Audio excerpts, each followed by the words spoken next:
We are now on to our final speaker of this morning.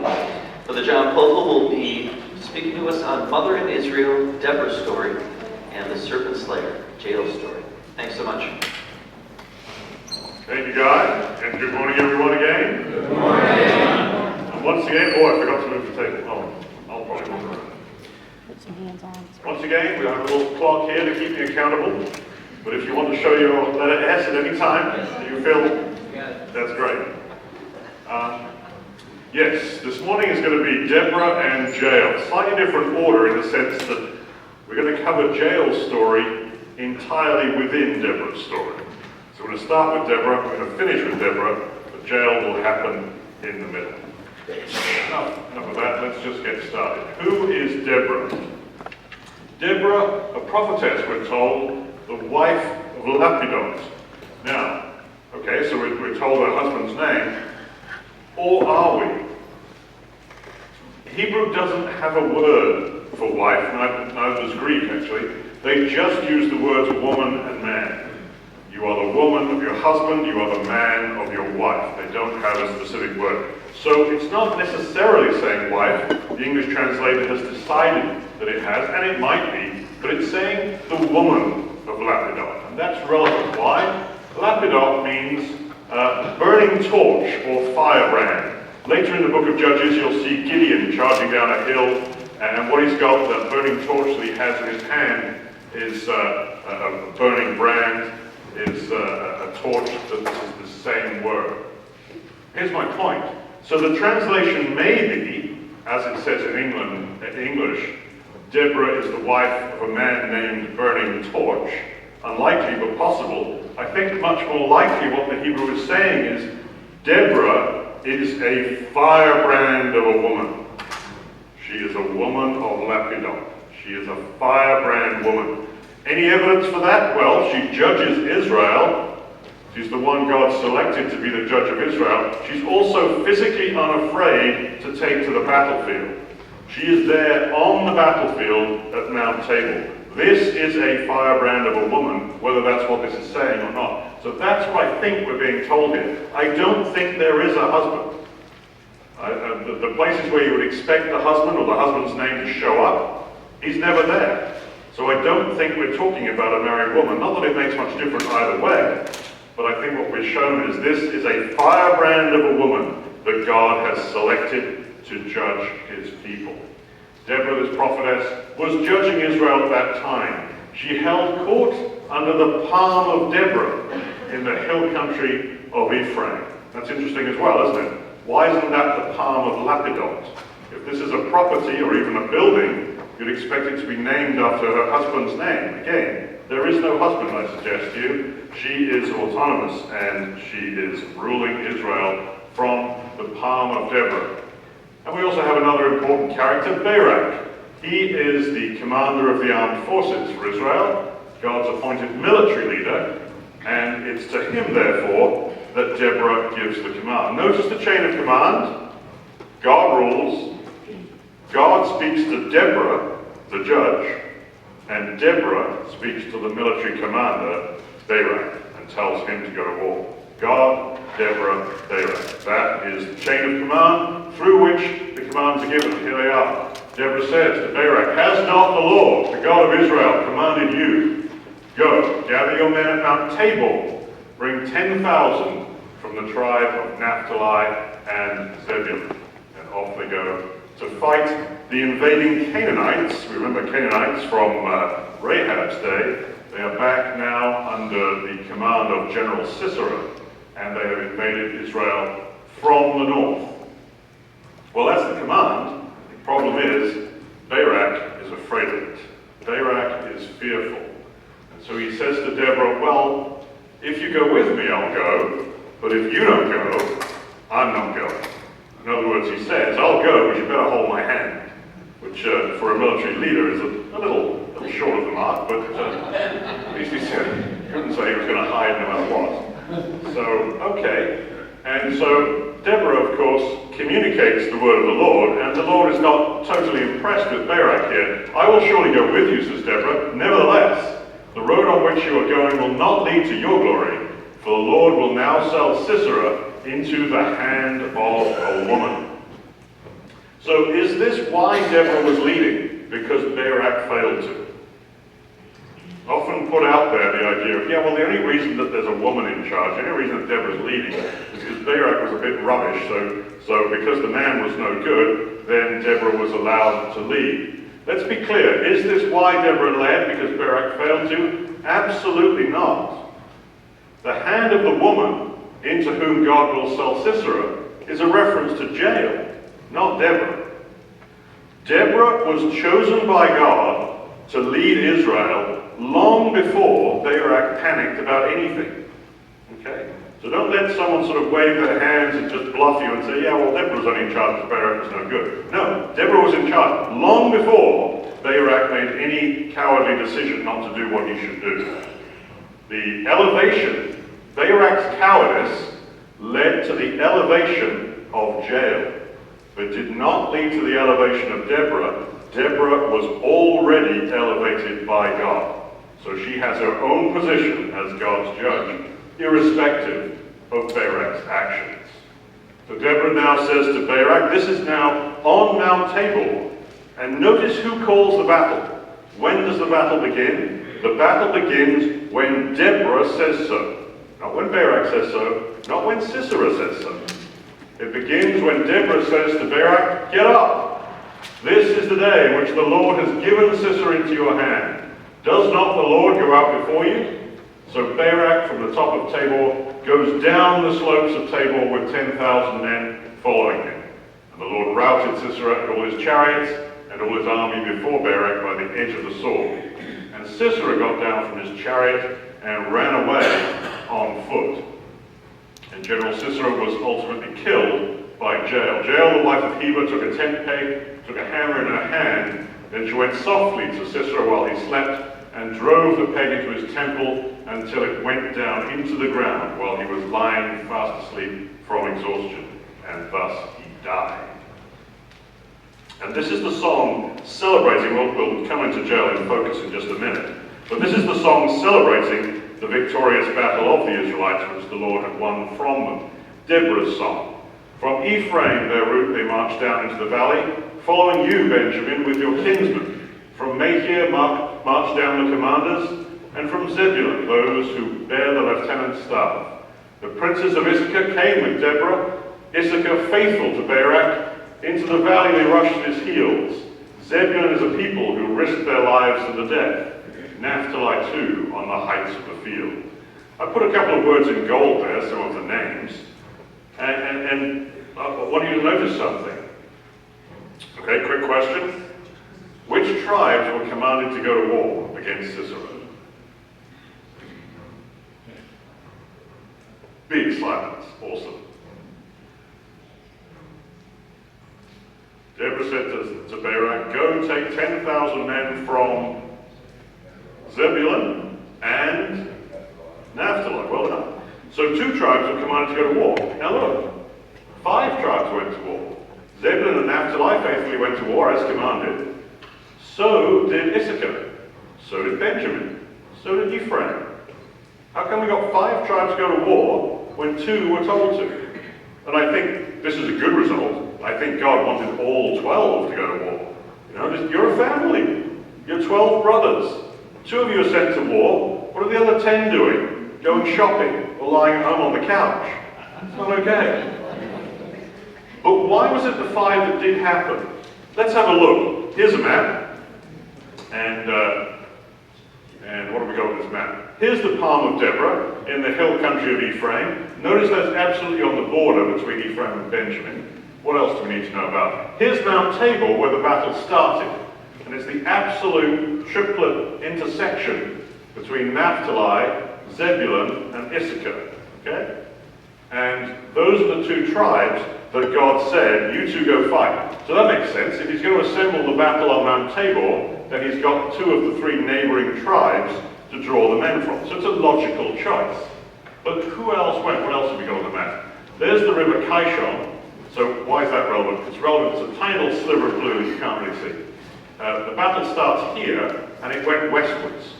Barak goes down the slopes and he drives Sisera and his men through the tribal territory of Zebulun into the territory of Asher, and they're all mashed to pieces against the river Kishon there. And then Sisera jumps out of his chariot and runs northeast, and he gets as far, quite a few miles, he gets as far as the tent of Jael, which is approximately up here somewhere in Naphtali's territory. Okay. Who else goes to war? The other three tribes go into war. Issachar goes to war. So just look at the map, and that tells you why, right? Issachar will be able to see their brothers on Mount Tabor. Tabor will be literally visible from the entire territory of Issachar, and they will see the tribe of Zebulun, the tribe of Naphtali, faithfully assembling themselves. How can they stay at home when they can see, physically see, their brothers assembling for battle? I mean, are you sure the mountain can be seen from everywhere in Issachar? Absolutely. It's the tallest mountain in the area, and Israel is a very small place. How big is Israel? Here's a good question for Americans. Here's your trivia question. Jesse, I think, already knows. But let's put it in these terms. Israel is about the same size as which U.S. state? New Jersey.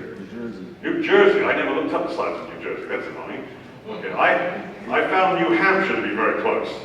So is New Jersey about the same size? I never thought of that. I forgot about New Jersey. I thought it was just part of the road network. But I think that sounds about right. It's smaller than Massachusetts. It's about 6 times bigger than Rhode Island. That sounds like it's Vermont size. It's New Hampshire size. That's probably Jersey size. So clearly, each of the tribes, therefore, is smaller than Rhode Island in itself. So yes, you can see this mountain from all over Issachar, and that's doubtless why Issachar assembled. Which were the other 2 tribes that went? Ephraim and Benjamin. Someone tell me why. Deborah is the right answer, I would think. The palm of Deborah is there. She judged Israel from this spot. She must have heard 20 times more cases from Ephraimites and Benjamites as the others who have to travel much further to have their matter settled. Jesse, no, please. Isn't Ephraim representative of all of Israel in many cases in the Bible? That is true, but not at this stage. Yeah, that's going to come in later, particularly when the tribes start to split 10 and 2. Fair point. So I think what you've got here is some nice sense of fraternity, or sorority, I guess I should say. Some nice sense of bonding. This is their judge. This is their woman, and their leading lady, their brave lady, is going to go to battle on Mount Tabor. They're not going to sit at home. They're going with them. I think that's what God intended. Difference is, I think God intended that to affect all 12 tribes, the whole of New Jersey, so to speak. But unfortunately, the radius of this effect is very small. And that's why I believe you have those 5 tribes going to war. Not that it matters that much, but it tells a story. It says Israel's loyalty is beginning to fracture. The 12 brothers don't necessarily concern themselves. Hey, there's an invasion in the north. That's their problem. And for that reason, therefore, Deborah's song goes on to condemn, or at least heavily criticize, those who didn't show up. Among the clans of Reuben, there were great searchings of heart. Why did you sit still amongst the sheepfolds to hear the whistling of the flocks? Among the clans of Reuben, there were great searchings of heart. Gilead stayed beyond the Jordan. And Dan, why did he stay with the ships? Asher sat still at the coast of the sea, staying by his landings. So there's criticism for those who wouldn't turn up. Now, why are the ones that are criticized specifically criticized? Let's have a look. Who were absent from the war? First of all, Reuben is mentioned, possibly not for a geographical reason, but maybe because Reuben was, of course, the firstborn. And the firstborn in the family, even amongst your families today, the firstborn often bears quite a bit of responsibility. They're supposed to be the grown-up, if you like, sometimes of the other siblings. And Reuben was the firstborn, and he wasn't interested in going to help his brothers. Gilead was also criticized. Gilead being in Gad. Dan was criticized. Well, Dan has a little territory up here and one down here, so they're quite close to Deborah, but they couldn't be bothered to go. And they're also very much in the affected territory of the invasion, yet they couldn't be bothered to go and fight with their brethren. And the other one criticized is Asher, and that makes very good sense. because the battle actually went directly into Ash's territory. In fact, the victory was secured in Ash's territory, whilst the men of Asher just sat at home or stayed in their fields, sowing and planting and whatever else they were doing, but they didn't want to join in the war. So we understand why they would be criticized. Let's get into the spiritual content of the song, however.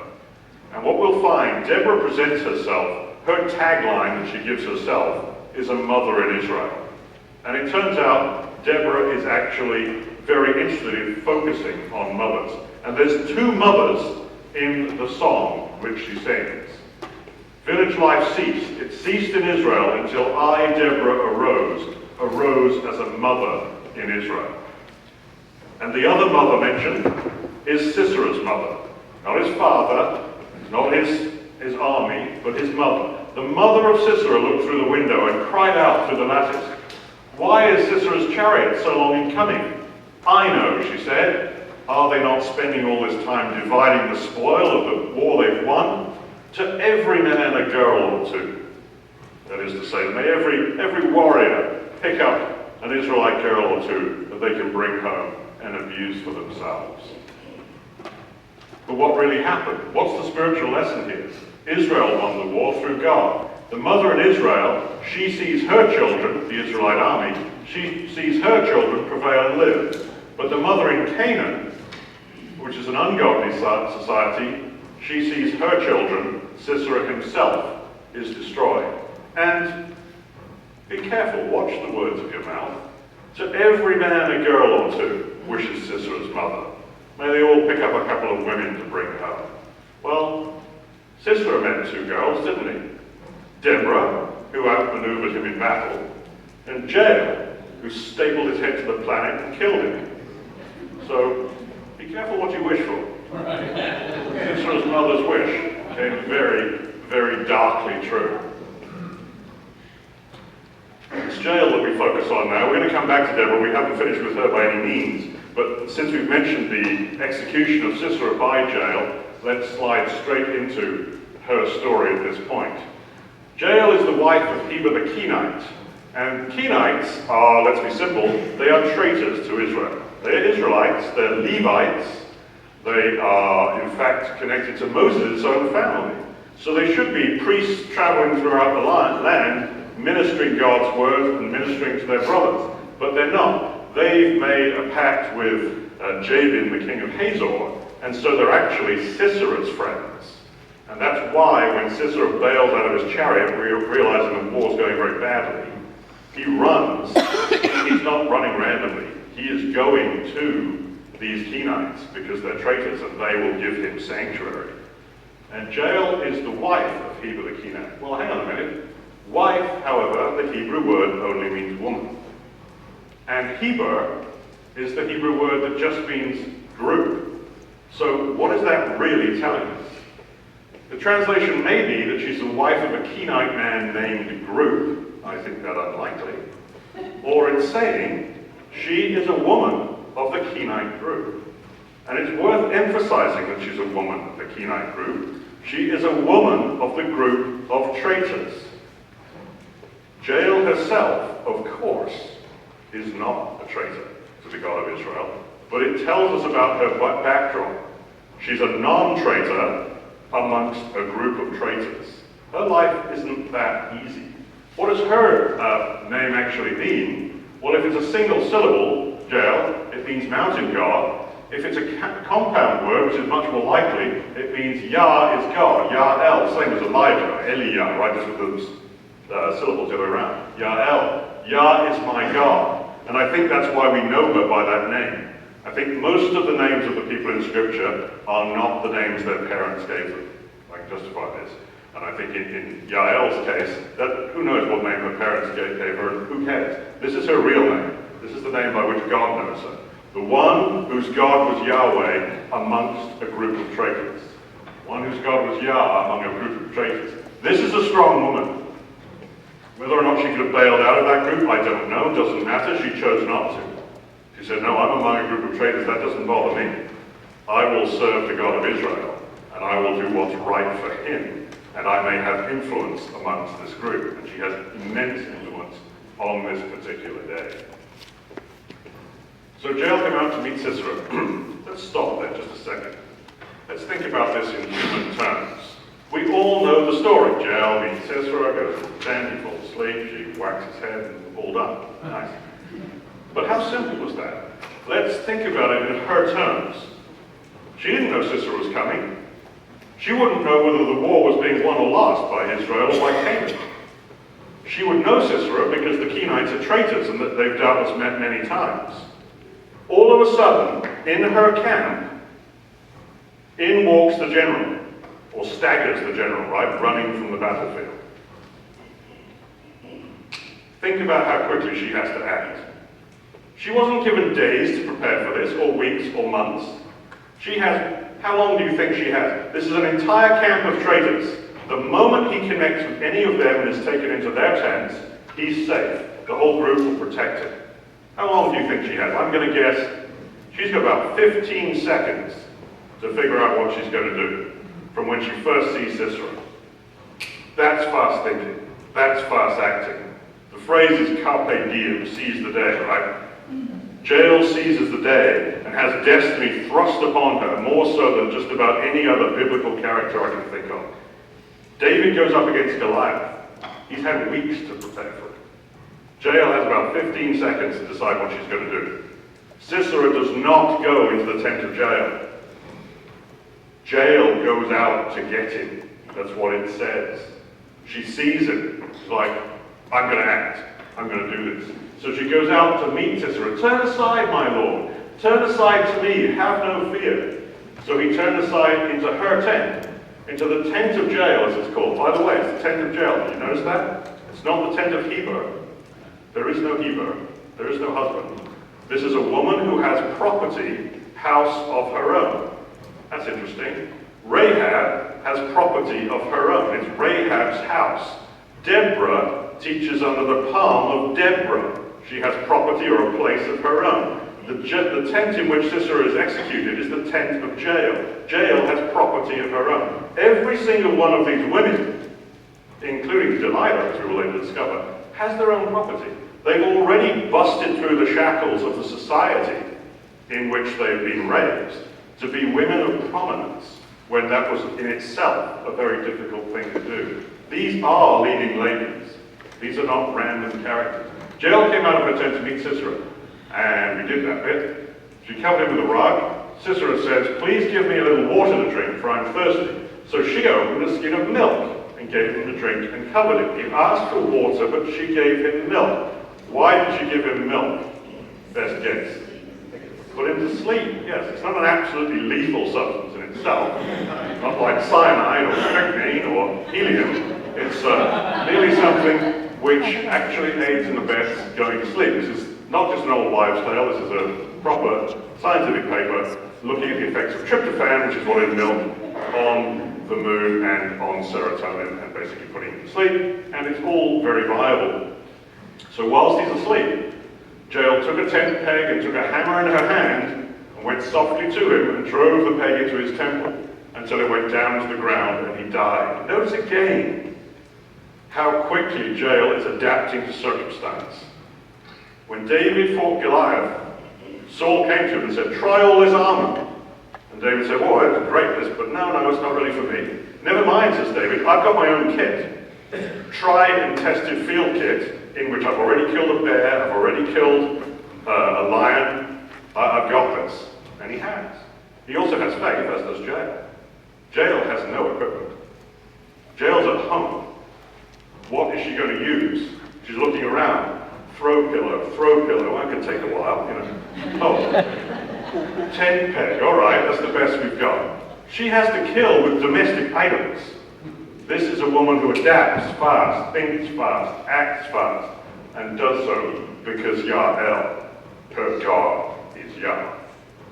And so she's elevated in Deborah's song. Let's look at the degree of elevation she rightly receives. There we go.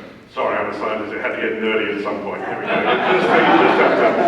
Just nod off during this bit. But so there is a chart representing the number of words in the song that's given in praise of each person. God is praised in the song, as one might expect. Deborah is praised in the song, a little hard to see in that dark green there. But this large light green portion here, the largest portion of all, is praise of Jael. Jael is praised more than God is praised. That's not a problem because it's a God-inspired song, and God had promised this woman will be elevated, and elevated she is. Barak is praised a little bit right here, as are the Israeli warriors in blue, and the red part even includes the parts of the song that criticize those who wouldn't come to war. What do we see from that proportion? 60% of the song praises God and the leading ladies. That's unique. You don't find that in the literature of the day. You don't even find that in other parts of the Bible. This song elevates the leading ladies, Deborah and Jael. Only 25% praises all the male warriors, and 15% of the song is actually cursing the cowards.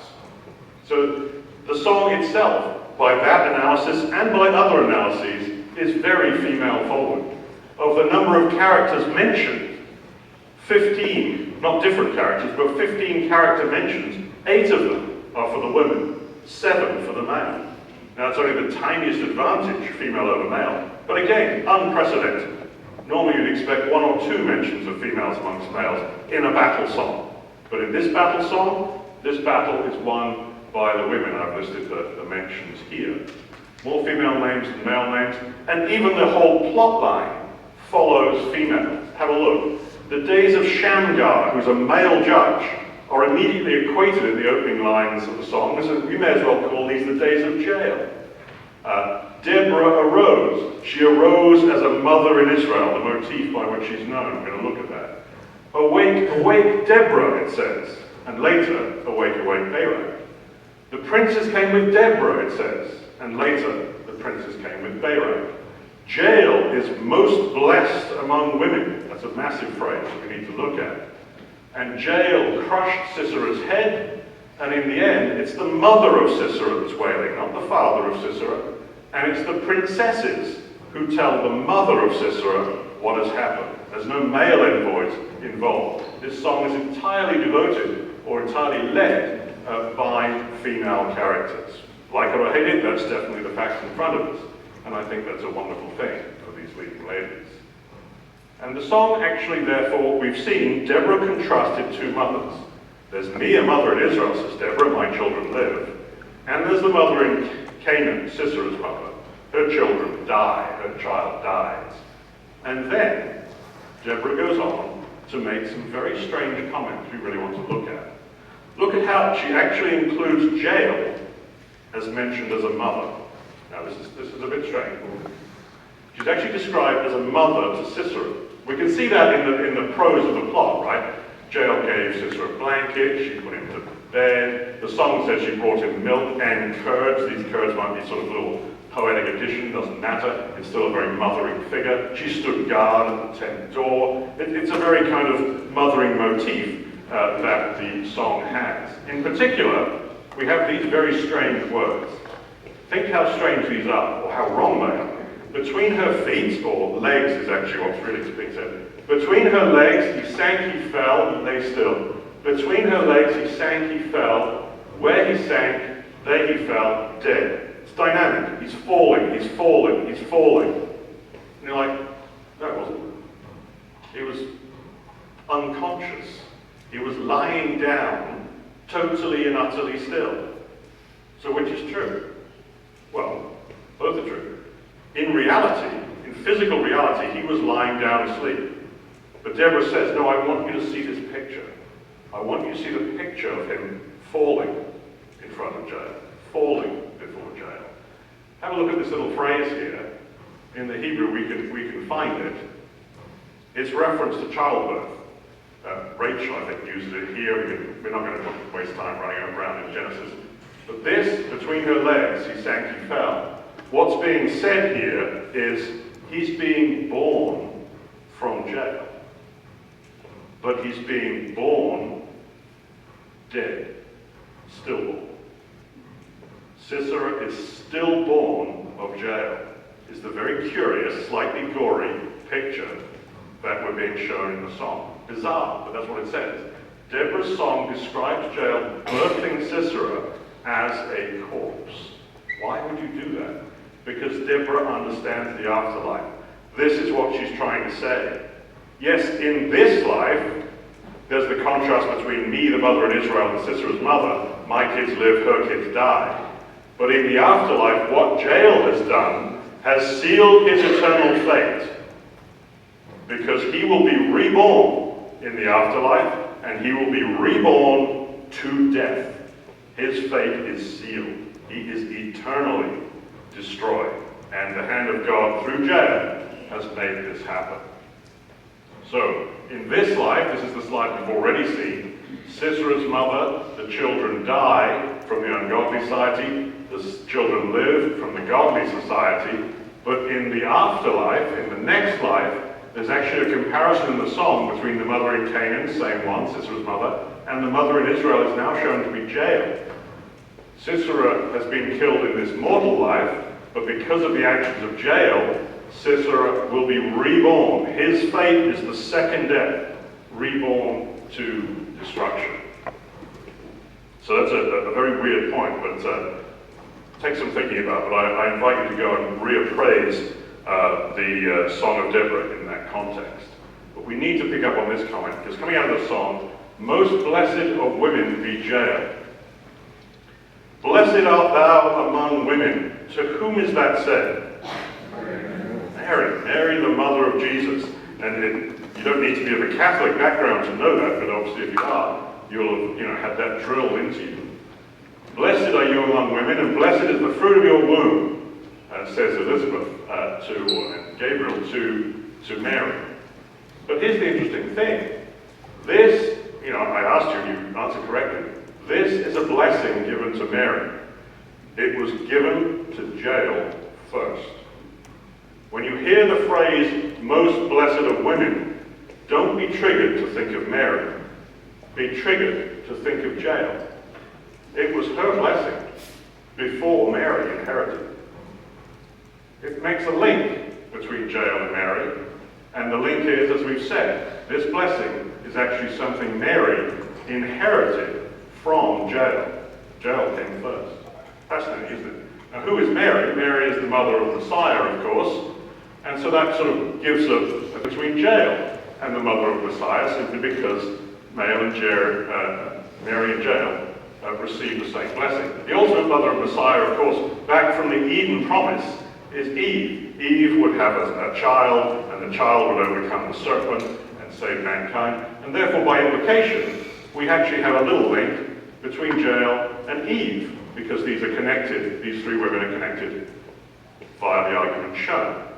And that link to Eve gives us a little bit more that we need to look at. Because one thing we haven't answered, why are we told how Jael killed Sisera? Do we care? Does it matter? It does matter. Let's see why. God said to the serpent, you are cursed. I will put enmity between you and the woman, between your offspring and hers. He will crush your head, and you will strike his heel. Messiah will crush the head of the enemy of God's people. The ultimate enemy of God's people is sin. That's what's killing us. That's what's killing you. It's killing me. And Messiah, Jesus, will come and crush that serpent as the symbol of the enemy of God's people. Jael. She struck Sisera. She crushed his head. Who was Sisera? Oh, just some guy. No, not just some guy. He was the leader of the enemies of God's people. And the time was such, and it's still true to this day to some extent, as long as the commander of the armed forces is still alive, whatever soldiers remain will coalesce around him, and the battle can continue. But once the king, if it's the king leading, or the commander is dead, the battle is done, the battle is gone. So in Sisera is represented the entire army of Canaan, just as in Goliath will be represented the entire people of the Philistines. So this is the leader of the enemy of God's people, and she crushed his head. Jael fulfills the Eden covenant before Jesus does. And like every precursor of Christ, She doesn't do it as fully as Jesus can, or Jesus will. Jael does not release us from sin. Jael does not save mankind. She can't.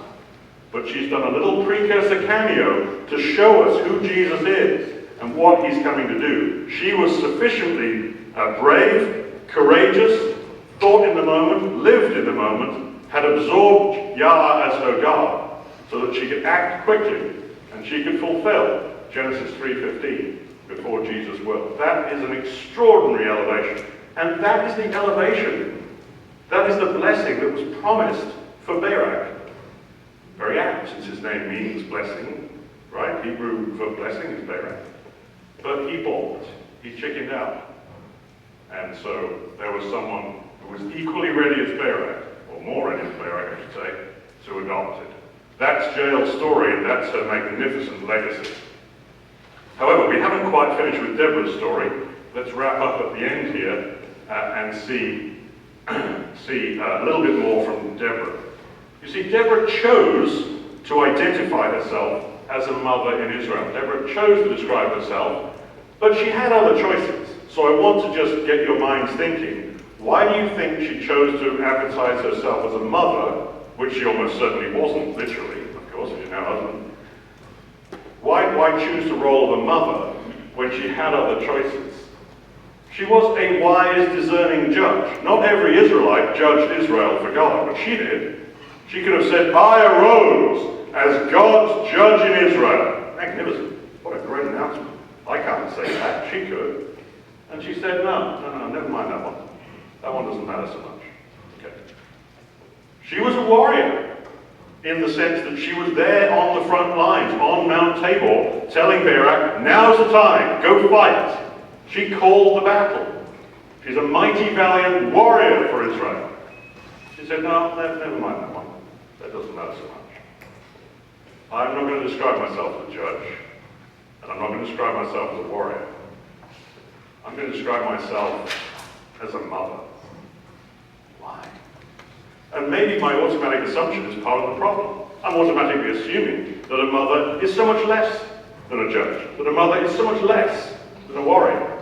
And yet at some level, of course, a mother is called to be a judge and more. At some level, a mother is called to be a mama bear or a warrior and more. And perhaps Deborah saw and perceived that, and perhaps most poignantly of all, the fact that God's own leadership style is that of a mother. And you might say, I think you got that wrong. I think you'll find it's a father. Okay, it's a parent, but actually, we'll see he's actually presented as a mother. Let me show you where. Amongst other places. He, okay, male pronoun for God, that's Brian, he shielded Israel and cared for him. He guarded him as the apple of his eye, like an eagle that stirs up its nest and hovers over its young, that spreads its wings to catch them and carries them aloft. What a beautiful picture. Do you notice how we have he, but then the eagle stirs up its nest. It's suddenly gender neutral. Hovers over its young, spreads its wings. Do you have a neutral gender in Hebrew? I don't know whether you do, but this is not a neutral gender. That's her wings. Don't trust me. Check the Hebrew. Never trust me. So, never trust British people. Its nest, no. Her nest. Its young, no. Her young. God is he, but this inspired text tells us he shielded Israel and is in the metaphor of a parental eagle. And it's not a father eagle. It's a mother eagle. God is the mother in Israel. In fact, more specifically, the mother of Israel, according to these verses. So don't be distracted by, that's fading on me. Don't be distracted by this sort of neutral gender stuff. That's not actually what the text says at all. Deborah perceives this.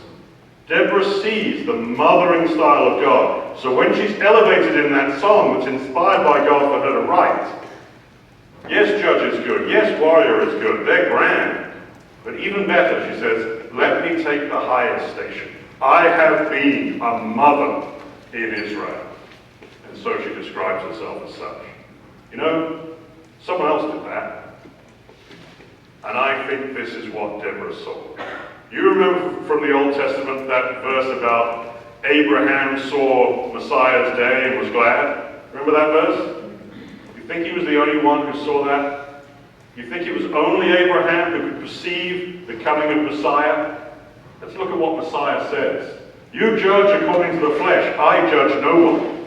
I'm not going to be your judge. Man, who made me a judge over you? He says. He's not a judge, or at least he's not a judge in his first coming.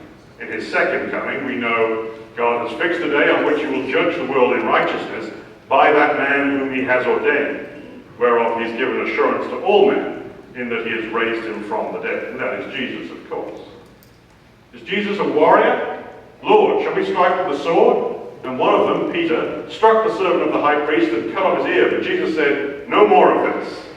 And not only does he not join that warrior spirit that Peter had, he says, I'm going to anti-warrior you. I'm going to actually heal the man you just wounded. He touched his ear and healed him. He had 12 legions of angels at his disposal. This is warrior capability to the max. And he said, no, I'm not a warrior. I don't come here as a warrior. Of course, he's a warrior to be.